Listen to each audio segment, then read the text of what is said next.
और सीधा रुख करते हैं अलीगढ़ का, जहां पर मुख्यमंत्री योगी आदित्यनाथ क्या कुछ कह रहे हैं आपको सुनाएंगे। सहयोगी दलों के पदाधिकारीगण और अलीगढ़ जनपद और खासतौर पर खैर विधानसभा क्षेत्र से जुड़े हुए मेरे सभी उपस्थित युवा साथियों, बहनों और भाइयों, स्वामी हरिदास की परंपरा से जुड़े हुए बलदाऊ की कर्म भूमि के रूप में विख्यात कवि हरिभूमि के रूप में जाना जाने वाला और अब अलीगढ़ के रूप में देश और दुनिया के अंदर अपनी छाप को छोड़ने वाले अलीगढ़ की आप सभी जनता जनार्दन का मैं हृदय से स्वागत करता हूं, अभिनंदन करता हूं। बहनों भाइयों, आपने यहां से विधायक के रूप में सीएनओ प्रधान को चुना। वे पहले राज्य सरकार में मंत्री बने, अब वह संसद के लिए चुने गए हैं। आपके द्वारा चुनाव के दौरान 2022 में अपना आशीर्वाद सीएनओ प्रधान को दिया गया। इसके लिए आपके प्रति कृतज्ञता ज्ञापित करने और श्री सतीश गौतम को और अनूप प्रधान को फिर से सांसद बनाने के लिए आप सभी का अलीगढ़ हाथरस की जनता के प्रति हृदय से आभार व्यक्त करने के लिए आज मैं यहां आया हूं। बहनों भाइयों, यह सच है कि विकास का कोई विकल्प नहीं हो सकता। विकास के साथ रोजगार भी चाहिए, लेकिन इन सब की आधारशिला है सुरक्षा। सुरक्षा के बगैर कुछ नहीं हो सकता। सुशासन की स्थापना नहीं हो सकती। युवाओं के सपने को उड़ान देने के लिए पंख नहीं लगाए जा सकते। लेकिन आज ये हमारा सौभाग्य है कि भारत का सशक्त नेतृत्व प्रधानमंत्री मोदी जी के नेतृत्व में दुनिया के अंदर भारत को सबसे बड़ी अर्थव्यवस्था के रूप में स्थापित करने के लिए जिस प्रतिबद्धता के साथ कार्य कर रहा है, वो उसके परिणाम हम सबके सामने हैं। और प्रधानमंत्री मोदी जी की प्रेरणा से ये कार्यक्रम आज युवा कभी नौकरी करने के लिए शहर में जाता था, आज वे लोग सरकार के साथ मिलकर के युवा के पास जा रहे हैं कि चलिए आपके लिए हम नौकरी दे रहे हैं, आइए आप अपनी स्किल के अनुसार नौकरी प्राप्त करिए, हम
चर्चा श्री सतीश गौतम कर रहे थे, जिस विकास की चर्चा से लोग प्रदान कर रहे थे, यह 2014 के पहले भी हो गया होगा। बहनों और भाइयों, विकास राज आपको दिखता है, मकान हर एक का, कोई भेदभाव हुआ? बिजली सबको, कोई भेदभाव हुआ? रोजगार सबको, कोई भेदभाव नहीं। हमने 6.5 लाख नौजवानों को प्रदेश के अंदर नौकरी दी। हमने प्रदेश के अंदर 2 करोड़ से अधिक नौजवानों को रोजगार दिया। निजी क्षेत्र में निवेश करके और लगभग 75 लाख से अधिक नौजवानों को, उद्यमियों को स्वतः रोजगार के साथ जोड़ने का काम भी हमारी सरकार ने किया है। डबल इंजन की भारतीय जनता पार्टी की सरकार ने किया है।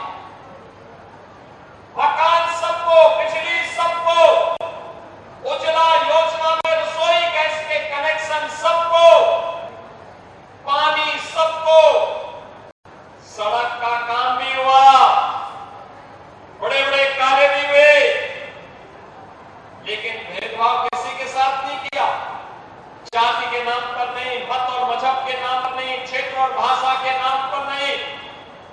आपने देखा होगा, जिन नौजवानों को स्मार्टफोन वितरित हुआ, रोजगार के सर्टिफिकेट वितरित हुए, हर जाति और मत और मजहब के थे, क्योंकि मोदी जी का तो मंत्र है सबका साथ और सबका विकास। हम भेदभाव किसी के साथ नहीं करेंगे, लेकिन अराजकता फैलाने की छूट भी किसी को नहीं देंगे, अव्यवस्था फैलाने की छूट भी किसी को नहीं देंगे, गुंडागर्दी फैलाने की छूट भी किसी को नहीं देंगे। बेटी की सुरक्षा हो या व्यापारी का सम्मान, किसी को उसके साथ खिलवाड़ करने की छूट नहीं देने देंगे। और अगर किसी ने दुस्साहस किया तो वह रास्ता, दुस्साहस का रास्ता सीधे यमराज के घर तक ही उसको पहुंचाएगा, अन्यथा कोई जगह तो नहीं देगा। बहनों और भाइयों, आज मैं आपसे यही कहने के लिए आया हूं, तो लोग जब उन्हें सत्ता प्राप्त हुई थी, कांग्रेस हो या समाजवादी पार्टी या बहुजन समाजवादी पार्टी, इन लोगों ने सामाजिक ताने बाने को छिन्न भिन्न किया। अपनी योजनाओं के माध्यम से तुष्टीकरण की पराकाष्ठा पर चढ़ करके समाज को विकास की धारा से विमुख करने का काम किया। बेटी की सुरक्षा में सेंध लगाने का पाप किया। और आज भी जब देश विकास की नित नई ऊंचाइयों को छू रहा है, तब भी ये लोग वही काम कर रहे हैं। याद करिए, 2014 में मोदी जी के आने के बाद देश के अंदर एक नया परिदृश्य देखने को मिला है। एक तरफ बिना रुके, बिना टिके, बिना झुके प्रधानमंत्री मोदी जी विकास की योजनाओं को आगे बढ़ाने का काम कर रहे हैं, देश को विकास की नई बुलंदियों की ओर ले जाने का काम कर रहे हैं। दूसरी तरफ विपक्ष है, दुष्प्रचार करके बदनाम करने का काम कर रहा है, जाति दुष्कर्म कर रहा है, अराजकता फैलाने का काम कर रहा है, जातियों को आपस में लड़ाने का काम कर रहा है। बहनों और भाइयों, इन्होंने राष्ट्र नायकों का अपमान किया।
कार्य कर रहे हैं। आपने देखा होगा समाजवादी पार्टी के